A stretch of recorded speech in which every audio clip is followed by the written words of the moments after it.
బొర్రా గుహలు అల్లూరి సీతారామరాజు జిల్లాలో గల ప్రముఖ పర్యాటక ఆకర్షణ.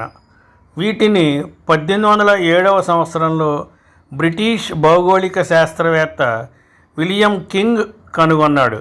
తెలుగులో బొర్రా అంటే రంధ్రం అని అర్థం. సహజంగా ఏర్పడిన ఈ గుహలు 10 లక్షల ఏళ్ల క్రితం నాటివని భావిస్తున్నారు. నీటిలోని హ్యూమిడ్ యాసిడ్ సున్నపురాయిలోని కాల్షియం బైకార్బోనేట్తో రసాయన చర్యకు గురైనప్పుడు ఖనిజాలను కరిగిస్తుంది. దానితో రాయి క్రమక్రమంగా కరిగిపోతుంది. కొంతకాలం పాటు ఈ విధంగా నీరు నిరంతరంగా ప్రవహిస్తూ ఉండటం వల్ల గుహలు ఏర్పడతాయి. కొండలపై నుంచి గోస్తని నది వైపు ప్రవహించే చిన్న చిన్న వాగుల వల్ల ఈ గుహలు ఏర్పడ్డాయి. కాల్షియం బైకార్బోనేట్ ఇతర ఖనిజాలు కలిగి ఉన్న పైకప్పు నుంచి కారుతున్న నీటి వల్లే నేలపై దెబ్బలు వంటివి ఏర్పడతాయి. వీటిని స్టాలగ్మైట్స్ అని అంటారు. అదేవిధంగా పైకప్పు నుంచి వేలాడుతున్న సాలక్టైట్స్ అనేవి కూడా ఈ ప్రక్రియ ద్వారా ఏర్పడతాయి. కాలక్రమేణా స్టాలగ్మైట్స్ స్టాలక్టైట్స్ వింత వింత ఆకృతులను సంతరించుకుంటాయి. వారి వారి ఊహాశక్తిని బట్టి యాత్రికులు స్థానికులు వీటికి రకరకాల పేర్లు పెడుతూ ఉంటారు. ఈ బొర్రా గుహల్లో తవ్వకాలు జరిపిన ఆంధ్ర విశ్వవిద్యాలయానికి చెందిన ఆంథ్రోపాలజిస్టులకు మధ్యరాతి యుగ సంస్కృతికి చెందిన 30,000 నుంచి 50,000 సంవత్సరాల క్రితం నాటి రాతి పనిముట్లు లభించాయి. ఈ ఆధారాలను బట్టి ఇక్కడ మానవులు నివసించినట్లు తెలుస్తోంది. స్థానిక గిరిజనులు బొర్రా గుహలను జోడో దేవుడి పెద్ద దేవుడి నివాసంగా నమ్ముతూ ఉంటారు. వివిధ రూపాల్లో ఉన్న స్టాలగ్మైట్స్ స్టాలక్టైట్స్లను శివపార్వతి, తల్లి బిడ్డ, ఋషి గడ్డం, మానవ మెదడు, మొసలి, పులి ఆవు వంటి పేర్లతో పిలుస్తూ వీరు పూజిస్తూ ఉంటారు. ఈ గుహలకు గోస్తాని నది తొలచిన 4 ద్వారాలున్నాయి. బొర్రా 1 అని వ్యవహరించబడే ద్వారమే ప్రస్తుతం ఉపయోగంలో ఉంది.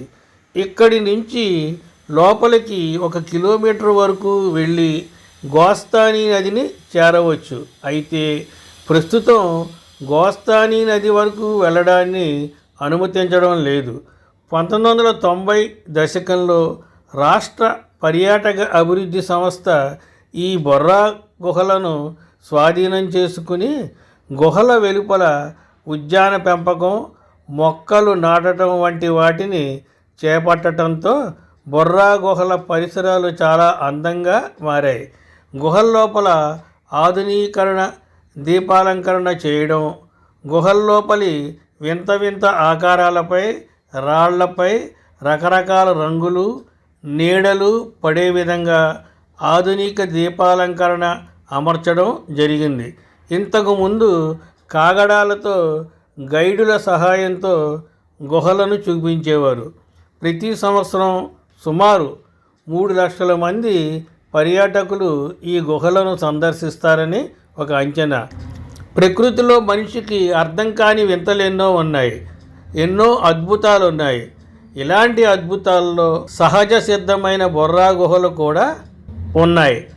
తూర్పు కనుమల్లోని ఆ ప్రదేశం నిజంగా చూసి తీరవలసిన అద్భుత ప్రదేశం. ప్రకృతి ప్రసాదించిన వింత ఇది. తూర్పు కనుమల్లోని అనంతగిరి మండల వరుసలో విశాఖపట్నానికి 90 కిలోమీటర్ల దూరంలో ఉన్నాయి. విశాఖపట్నం నుంచి అరకు లోయకు వెళ్ళే దారి అంతా కనుమ రహదారులతో కూడినదే. ఈ దారి వెంట ప్రయాణం ఒక గొప్ప అనుభూతి. గుండెలు గుబేలుమనిపించే కొండదారిలో వెళ్తుంటే కింద పచ్చని తివాచి పరిచినట్లు ప్రకృతి, దట్టమైన అడవులు, అందమైన వన్యప్రాణులు కనబడతాయి. బొర్రా గుహలను సందర్శించాలి అంటే విశాఖపట్నం నుంచి బస్సు రైలు సౌకర్యాలు ఉన్నాయి. ప్రత్యేక వాహనాల్లో కూడా ఇక్కడికి చేరుకోవచ్చు. విశాఖ నుంచి బొర్రా గుహల వరకు చేసే రైలు ప్రయాణం ఒక అద్భుతమైన అనుభూతులతో కూడిన యాత్ర. రైలు దాదాపు 40 గుహల ద్వారా ప్రయాణిస్తుంది. వీటిలో కొన్ని 1 కిలోమీటర్ పొడవు కూడా ఉన్నాయి. ఈ గుహలు కాక అందమైన లోయల గుండా, పచ్చని పర్వతాల మీదుగా, జలపాతాల ప్రక్కన రైలు ప్రయాణం సాగుతుంది. బస్సు, ఇతర వాహనాల ద్వారా చేసే ప్రయాణం కూడా అందమైన అనుభూతిగా మిగిలిపోతుంది. ఇక్కడ చాలా చలనచిత్ర చిత్రీకరణ జరిగింది. వాటిలో ముఖ్యమైనవి జగదేక వీరుడు, అతిలోక సుందరి, శివ, జంబలకడి పంబ మొదలైన సినిమాలు. స్వస్తి, శుభమస్తు.